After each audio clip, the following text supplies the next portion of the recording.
Tan Sri Yang di-Pertua, soalan saya nombor 4.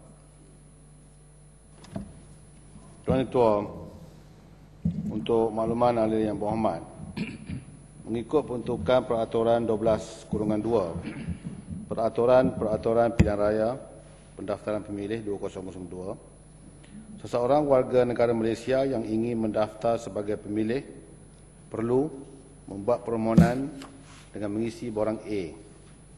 Oleh yang demikian, setiap warga negara Malaysia yang berumur 21 tahun tidak boleh didaftarkan dengan Suruhanjaya Pilihan Raya Malaysia secara automatik. Sehingga kini SPR tidak bercadang untuk meminda undang-undang bagi membolehkan pendaftaran secara automatik dijalankan kerana sistem ini belum sesuai untuk dilaksanakan. Ini disebabkan sebahagian besar warga negara Malaysia yang telah berpindah alamat bermas tautin tetap, mereka tidak memaklumkan alamat baru mereka kepada Jabatan Pendaftaran Negara. Andainya dibuat pendaftaran secara automatik, kemungkinan besar pemilih berdaftar yang telah bertukar alamat tetapi tidak membuat pertukaran alamat bermas tautin semasa bertukar dengan JPN terpaksa balik semula ke alamat bermas tautin asal yang akan menimbulkan kesukaran kepada mereka pada hari mengundi.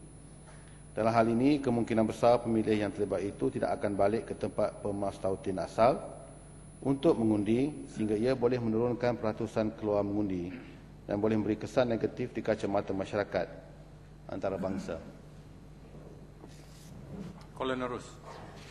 Terima kasih Tan Sri Yang di-Pertua dan juga Menteri yang menjawab.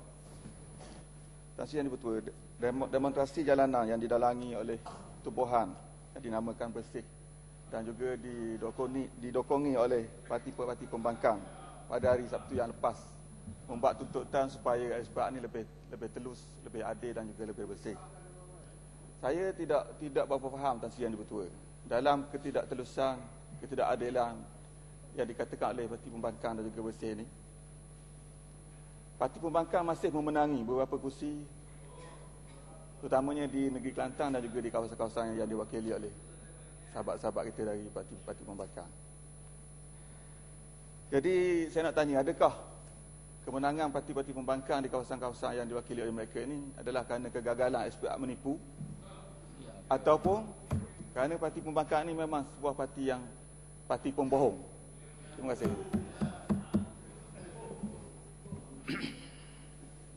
Tuan Ketua, yang umat tak payah faham dah.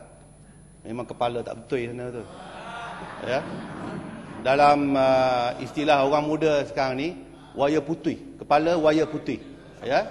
Macam mana nak kata tak adil? Saya boleh faham kalau Anwar Ibrahim ke dia kalah petani pilihan raya, dia nak bangkit mengatakan tak adil. Ni menang pun tak adil. Dia lupa.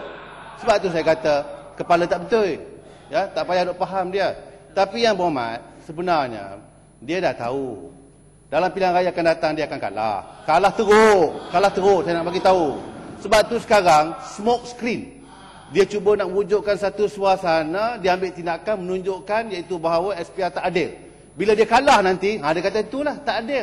Jadi ini perkara orang pondan macam pembangkang, tak payah layan pandangan mereka ni, ya. Kita percaya SPR adalah adil. Ya. Inilah jawapan yang sangat tidak bertanggungjawab. Kita serius memahami politik. Soalan di sini ialah soalan di sini ialah mengenai daftar pemilih atau electoral roll. Ada banyak kecacatan, sama ada bukan sahaja ada pengundi hantu dan yang beraksasa, tetapi pun ada postal ballot yang dijalankan tanpa keadilan. Dan ini pun semalam 2 hari dahulu adalah satu perhimpunan raksasa yang aman, yang berpuluh-puluh ribu orang yang keluar, yang menunjukkan komitmen mereka kepada demokrasi, cinta keadilan, dan menyampaikan satu memorandum kepada Yang di-Pertuan Agong supaya ada perubahan elektoral. Adakah kerajaan dan adakah kerajaan rela untuk ada satu positive response, bukan buat respons yang semacam tidak bertanggungjawab dan membuat tuduhan-tuduhan yang bukan yang liar, semacam mau mengherikan institusi raja dan Yang di-Pertuan Agong kepada kancah politik? Itu tak benar. Oleh kerana institusi raja dan di-Pertuan Agong ialah fountain of justice, fountain of keadilan. bukankah kerajaan ada tanggungjawab supaya menjagakan maruah institusi raja sebagai fountain of justice, supaya melayani tuntutan-tuntutan adakah electoral reform dan bukan menjatuhkan status institusi raja dalam perkara ini. Dan bukankah benar bahawa janganlah mempolitikkan perkara ini, buat tuduhan tidak bukan semacam bahawa adalah mau mengapi-apikan racial fire. Perhimpunan yang aman itu tidak berkauman. Semua rakyat, tak kira kaum, tak kira parti.